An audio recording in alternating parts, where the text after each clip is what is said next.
네, 어제로 취임 100일을 맞은 한동훈 국민의힘 대표가 기자회견을 갖고 여러 가지 입장을 쏟아냈는데요. 이분은 어떻게 평가하는지가 좀 궁금하네요. 장해찬 전 국민의힘 청년 최고위원 모셨습니다. 어서 오세요. 네, 안녕하세요. 장해찬입니다. 기자회견 쭉 보셨습니까? 네, 아무래도 볼 수밖에 없었죠. 총평을 좀 해주신다면. 그 기자회견에 대한 총평을 할까요? 아니면 한동훈 대표의 그냥 입장에 대한 총평이 100일에 대한. 뭐 현안에 대한 어떤 일단 두 가지를 나눠보죠. 일단 그런 100일의 그 네. 성과에 대한 평가는 어떻습니까? 저는 무시무시하다. 무시무시한 게 어떤 뜻입니까? 무능하고 시끄러웠다. 줄임말입니까? 네, 그렇죠. 신조어. 제가 이거 잘 만들거든요. 그래요? 요새 살모사라고 히트 작품도 하나 만들어냈고. 아, 그것도 지금 그 네. 최고의 작품이에요? 제가 제일 먼저 살모사 이 비유도? 언론 인터뷰에서 언급을 하니까 그다음에 이제 우리 대구 경북 지역의 매일신문 등이 만평으로 그리면서 좀 많이 알려지게 된 것 같아요. 그럼 무시는 무능하고 시끄러웠다. 네. 소리만 요란했고 성과는 없었다. 그렇죠. 시끄럽긴 되게 시끄러웠는데 예. 그래서 어떤 성과가 있었고 어떤 게 더 나아지는 해결책인지 지금 당원들과 지지자들이 좀 어리둥절한 상황인 것 같아요. 그럼 두 번째, 지금 이제 그 아주 민감한 현안이 계속 지금 터져나오고 있지 않습니까? 네. 그거에 대한 대처 능력에 대해서 어떻게 평가를 하십니까? 역시 무시입니까? 그렇죠. 그래요? 시끄럽긴 하죠. 이게 문제다 저게 문제다. 그 야당보다도 더 네. 그리고 야당도 오히려 야 이런 이슈까지 우리가 건드리는 게 맞을까 조금 저하게 되는 것들이 있잖아요. 그러니까 국정에 큰 줄기와 상관없는 어떤 예. 가십성 이슈 야당이 먼저 뛰어들지 않았는데도 모르겠습니다. 이게 정말 국정에서 중요한 현안이라 생각하는 건지 아니면 예. 대통령실과의 전국 주도권 싸움에서 승기를 잡을 수 있다면 이것저것 안 가리겠다는 건지 진위는 모르겠지만 예. 문제를 더 키우고 요란하게 만든 다음에 해결책은 없이 다음번에 또 다른 이슈가 등장하면 그냥 이슈 갈아타기를 하는 뭐 그런 모습을 계속 보여주고 있다는 게 냉정한 평가일 것 같습니다. 아무튼 한동훈 대표는 최근에는 특별감찰관 문제에 집중을 하고 있는데 그건 어떻게 평가를 하세요? 근데 우리가 불과 얼마 전까지는 이분이 여야 의장 협의체 문제에 집중을 하다가 뭐 그것도 다행스럽게 몇몇 의사단체가 이제 함께 하겠다고는 했습니다만 이분의 관심사가 계속 이슈 따라 그냥 바뀌면서 용산 대통령실과 내가 갈등을 하고 있다. 예. 그리고 그 갈등 중에 나는 정말 외롭고 옳은 길을 꿋꿋하게 가고 있다라는 예. 거 보여주는 어떤 쇼잉에 집중하는 것이지 그 내용은 그게 뭐 여야 의정이 되었건 특별감찰관이 되었건 끝까지 뭔가를 관철해내고 결과를 만들어내겠다는 것보다는 이런 걸 이야기하는 나 이런 걸 당당하게 목소리내는 나 이런 나의 모습 너무 멋있지 않아?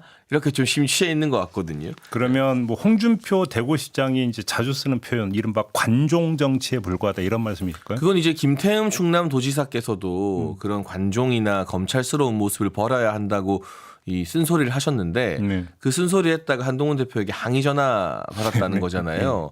근데 저는 뭐 정치 원로들이 그런 평가를 내리는 상황에 대해서는 동의를 하고요. 특별감찰관 문제도 의총이 어떻게 언제 열릴지는 모르겠습니다만 저의 그냥 짐작으로는 한 번의 의총으로 끝나진 않을 것 같습니다. 그 의총에서 뭐 바로 표결을 하거나 단일된 안이 나오기보다는 보통 의총 한번 하면요. 예를 들면 이 원래는 좀 나 가만히 지켜봐야지 했던 의원들도 친한계에서 나와서 센소리 막 하면 또 이게 사람들이 다 모여 있는 거니까 욱해서 또 반대 지정해서 너네 지금 이렇게 당 운영하는 거 맞냐 하다가 이게 막 갈등이 수습이 안 돼요. 그러면 지켜보고 있다가 아 이렇게 너무 심하게 싸우지 말고 다음 의총 때 또 이야기합시다 하면서 이 몇 달을 또 넘어가게 되거든요. 근데 그 저희가 장동혁 수석 최고위원하고 인터뷰를 했는데 네. 장동혁 수석 같은 경우는 꼭 의총에서 이렇게 공개적으로 표결까지 해야 되느냐에 대해 좀 부정적이더라고요. 그리고 사실 그 뒤에 좀 얘기가 좀 약간 좀 들어가는 기미가 있는데 네. 그러면 이제 의총을 통해서 이거 공개 의총을 통해서 이 얘기 한번 해보자. 이게 좀 약간 기세가 꺾인 거 아닌가요? 그런데 일단은 장동혁 최고위원 같은 경우는 친한계지만 그래도 저는 현명하고 정치를 아는 분이라고 평가를 해요. 그래요? 개인적 친소 관계를 떠나서. 그래서 친한계든 친윤계든 예. 당을 정말 생각하는 사람들은 이거 의총 가면 상처가 너무 커진다는 공감대가 있습니다. 그런데 의총을 안 가고 어떤 협의가 가능할지 사실 잘 모르겠고요. 예. 저 같은 경우는 의총을 갈 때 이게 특별감찰관을 찬성하느냐 반대하느냐가 아니라 명확하게 따지면 북한 인권재단 이사와 연계하느냐 마느냐거든요. 이 북한 인권재단 이사와 연계 여부를 놓고 표결을 하면 이 당의 정체성이 북한 문제 또 인권 문제에 적극적으로 나서야 한다는 것이기 때문에 연계해야 된다는 쪽에 압승할 거라고 봅니다. 아, 그러면 지금 최고께서 보시기에는 의총에 만약에 이 안건이 올라간다면 안건의 내용은 특감 추천을 북한 인권재단 이사 추천과 연계할 거냐 별도로 할 거냐. 그렇죠. 그게 안건이 될 것이다. 지금 추경호 원내대표 주장이 그것이고 다수의 의원들이 특별감찰관 추천 자체에는 찬성하지만 이 북한 인권재단을 민주당으로부터 얻어내지 못하고 우리가 내주기만 하는 것에 부정적인 거라서 네. 그 안건으로 표결을 하면 뭐 한동훈 대표나 추경호 원내대표 둘 중에 누가 인기 많느냐가 아니라요. 북한 인권 문제를 포기하느냐 마느냐 문제라고 하면 이거는 연계 쪽이 압승을 할 수밖에 없거든요. 어제 대통령실 관계자가 이 문제에 관해서 당의 정체성을 언급을 했던데 그게 바로 같은 맥락의 이야기로 이해를 하면 되는 거죠. 그렇죠. 국민의힘 지지층 중에는 특히 북한 문제에 관심이 많은 분들이 높은 비중을 차지하고 있습니다. 예. 그걸 예를 들어 포기하는 것처럼 보이는 게 엄청난 부담이 될 수 있기 때문에 제가 만약 뭐 이 애당심이 없다면 제가 지금 잠시 당 밖에 나와 있습니다만 한번 표결해보자라고 할 것 같습니다. 표결하면 북한 문제에 관심 가지자는 쪽이 이깁니다. 그러니까 친한계 내부에서도 좀 깊게 생각하시는 분들은 이걸 부담스러워하면서 한두 발 물러서고 있는 건데요. 그런데 이제 그 솔로몬의 재판에 나오는 진짜 엄마의 심정. 그런 심정으로 아마 많은 사람들이 이게 의총 가서 표결하게 되면 한동훈 대표가 이기고 지고가 문제가 아니라 당 전체가 너무 큰 상처를 입는다. 이거 시간을 두고 합의해야 된다라고 지금 말하고 있는 상황 같아요. 어제 한동훈 대표가 기자회견에 또 이제 11월 중에 김건희 여사 문제를 해결을 해야 된다 이렇게 이제 그 시한을 정해버렸던데 네. 그건 어떻게 평가를 하세요? 근데 한동훈 대표의 이 무시무시한 정치, 무능하고 시끄러운 정치에 대한 해결은 그러면 11월 넘겨도 되나라는 생각이 좀 들고요. 예. 저는 한동훈 대표가 대통령실이나 또 김건희 여사에 대해서 쓴소리 얼마든지 할 수 있다고 생각합니다. 네. 다만 자신이 어떤 데드라인을 시점을 딱 못 박아놓고 이때까지 안 하면 네. 나 가만 안 있겠다라는 건 야당 대표도 이 대통령을 상대로 그런 식의 어떤 정치는 하지 않거든요.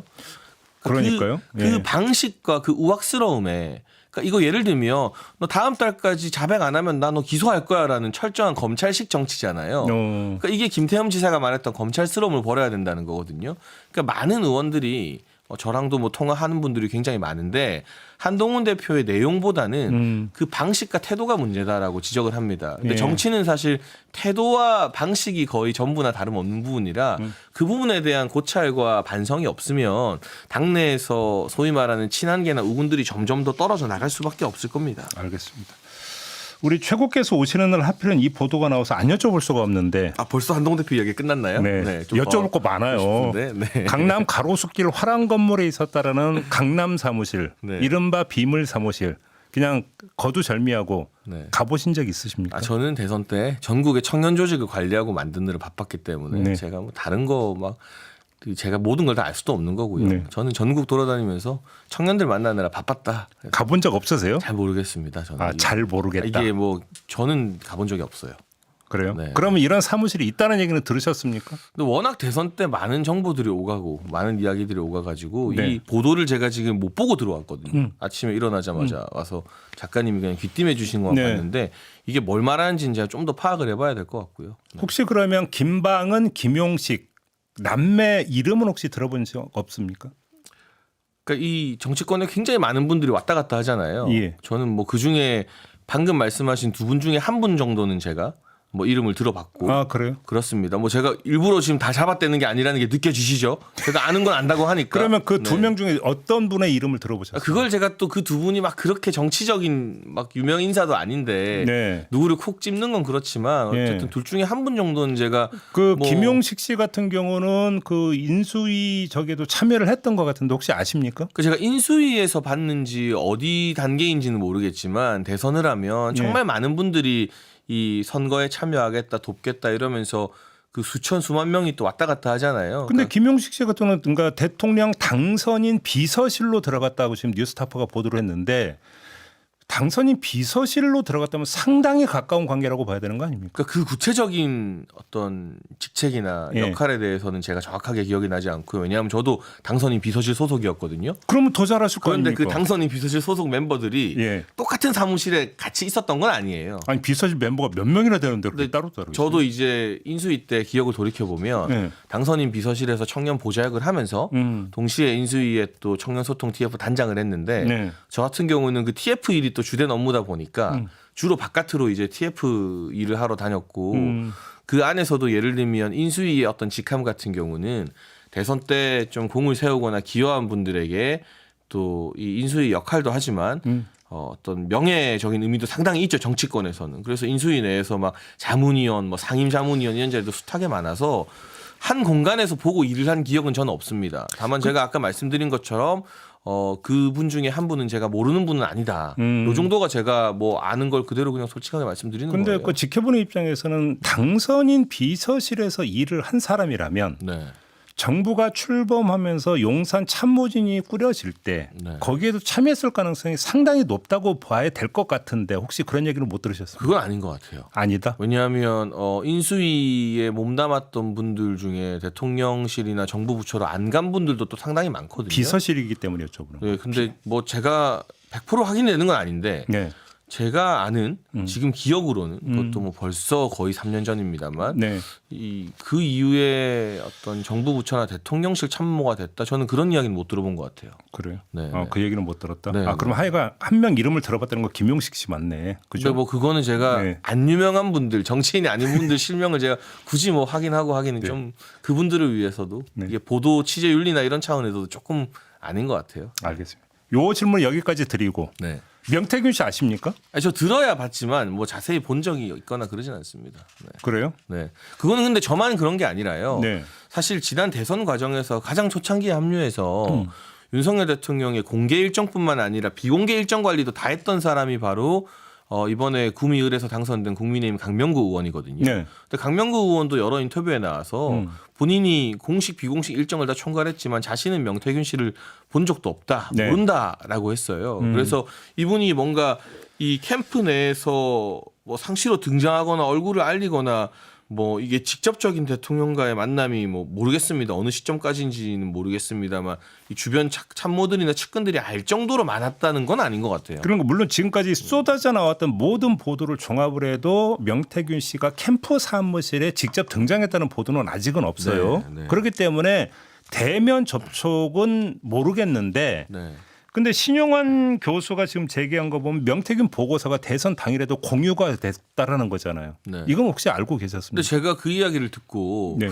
그게 뭐 신용환 교수님이 있는 단위에서 어떻게 논의가 됐는지는 몰라도 이 공식적인 본부장급 논의에서 나온 적은 없다라고 분명히 말씀을 드렸고요. 네.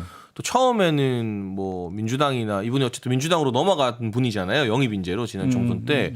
그 당시 또 핵심이었던 이철규 의원 이야기를 거론하더니 이철규 의원이 나는 그런 보고서 본 적 없다라고 이걸 고소한다고 밝혔어요. 그러니까 정확하게 뭐 누구와 어느 단위에서 이 보고서를 보고 이야기했는지는 이 신용환 교수가 밝힐 몫인 것 같고 네. 그분이 구체적인 실명을 거론한다면 함께 회의했다고 하는 신용환 교수의 입에서 거론된 인물들이 뭐 거기에 대한 입장을 밝혀야 되는데 지금 확실한 건 예. 그 당시 김종인 위원장이 선대 총괄 위원장이었다가 물러나셨잖아요. 네. 그 이후 만들어진 체계에서는 원톱이 이제 권영세 본부장이었습니다. 예. 그리고 나머지 예. 이제 예. 본부장 직급으로 선대본 회의에 참여하는 분이 채 한 6분밖에 안 돼요. 저도 그 중에 하나였고. 근데 이 선대본 본부장들의 회의에서는 저는 이런 관련된 여론조사나 뭐 명태균 씨 관련된 자료를 본 적도 없고 뭐 좀 외람된 말씀이지만 신용환 교수님은 그 자리에 그 회의에 참석하는 멤버도 아니었고요. 네, 그러니까 그 신용환 교수도 본부장급 회의를 이야기한 적은 없어요. 다만 이제 전략 회의 파트 요쪽을 이야기를 한 거지. 그거는 이제 선대본 산하에 수많은 회의 단위가 있을 텐데 네. 그 신용환 교수님이 참여했던 뭐 전략 파트의 회의가 제가 말씀드리는 건 최상부 회의는 아니었다는 것이고 알겠습니다. 거기서 그러면 뭐 어떤 논의가 있었는지는 신용환 교수님이 언급한 분들이 이제는 또 입장을 밝히고 해야 될 문제가 그러면 있죠. 이건 어떻게 됩니까? 명태균 씨와 이준석 의원의 관계에 대해서 여러 가지 이야기가 나오고 있는데 최고께서는 어떻게 알고 계십니까? 근데 사실 그 명태균 씨가 이준석 의원의 전당대회 때 도움을 많이 줬다. 뭐 그러면서 인연이 맺어졌다는 보도들을 보고 있는데 네. 이준석 의원 같은 경우 명태균 씨와 관계가 있을 수 있겠죠. 어떤 점에서 그렇게 보세요? 뭐 경남 지역의 국민의힘 소속 국회의원들도 상당수 명태균 씨와 어느 정도 네. 관계가 있었던 것 같고요. 네. 그런데 이게 그 이상을 넘어 한 방이 지금 없는 거거든요. 예. 그러니까 뉴스토마토 보도를 쭉 보면 처음에는 김건희 여사 공천 개입이었는데 이제 그 이야기는 거의 쏙 들어갔고 네. 이준석 의원 건도 뭐 칠불산이 홍매안이 이야기가 많이 나왔지만 그래서 정말 본질적인 문제가 뭐냐고 했을 때 이게 이준석 의원이 이게 문제다라는 결정적 한 방은 안 나오는 거 아닌가. 그래서 막 가십은 있고 좀 화제는 되는데 그 스모킹건이라고 할까요? 그래서 도대체 무슨 이야기를 하고 싶은 거냐가 좀 비어 있는 것 같습니다. 하나만 더 여쭤볼게요. 그러니까 허은하 개혁신당 대표가 김건희 여사하고 통화했다는 사실이 이제 밝혀지지 않았습니까? 네. 근데 허은하 대표가 어떤 문제 제기를 했냐면 이거 용산에서 흘린 것 같다라는 뭔가 지금 문제 제기를 했어요. 이건 어떻게 생각하시죠? 저는 뭐 개인적으로는 납득하기 힘든 주장인 것 같고요. 네. 왜냐하면 아시겠지만 본인은 그러니까 발설한 적이 없으면 결국 용산밖에 없는 거 아니냐 이 이야기거든요. 그런데 그 허은하 대표의 비서실장이 예. 그 이 이야기를 처음 언급한 장성철 소장과 제가 알기로는 당직자 동기 정도에 가까운 사이라고 알고 있습니다. 그래요? 예. 그러면 이 이야기를 처음 방송에 나와서 하신 분이 당연히 그 비서실장에게 듣긴 들었는데 시기나 이런 걸 좀 잘못 근데 들었을 가능성이 장성철 소장도 용산 거죠. 이야기를 한 바가 있었던 걸로 제가 그러니까 그분은 이제 이 이야기를 듣고 내가 내 친구한테 들었다라고 하면 책임이 전가되는 거니까 충분히 그렇게 말할 수 있는 거 아닐까 싶어요. 오히려 허은하 대표 쪽에서 그러니까 나왔을 가능성이 크다. 네, 그런데 사실 이거는 본질은 시부상에 대한 어떤 조문과 위로 전화 차원이었던 거잖아요. 예. 그리고 제가 알기로 거기서 정치 현안이나 그 당시 정치 사항에 대한 내용은 그냥 의뢰 오가는 덕담 정도 외에는 거의 없었다고 뭐 파악이 됩니다. 그런데 이걸 가지고 이 한 정치 평론가가 잘못된 시점으로 막 음모론을 퍼뜨린 게 너무 커지는 거 아닌가 싶습니다. 처음에 지난주라고 했었죠. 네. 알겠습니다. 오늘 말씀은 여기까지 들어야 될 것 같네요. 고맙습니다. 매번 힘듭니다. 감사합니다. 네. 장해찬 전 국민의힘 최고위원과 함께했습니다.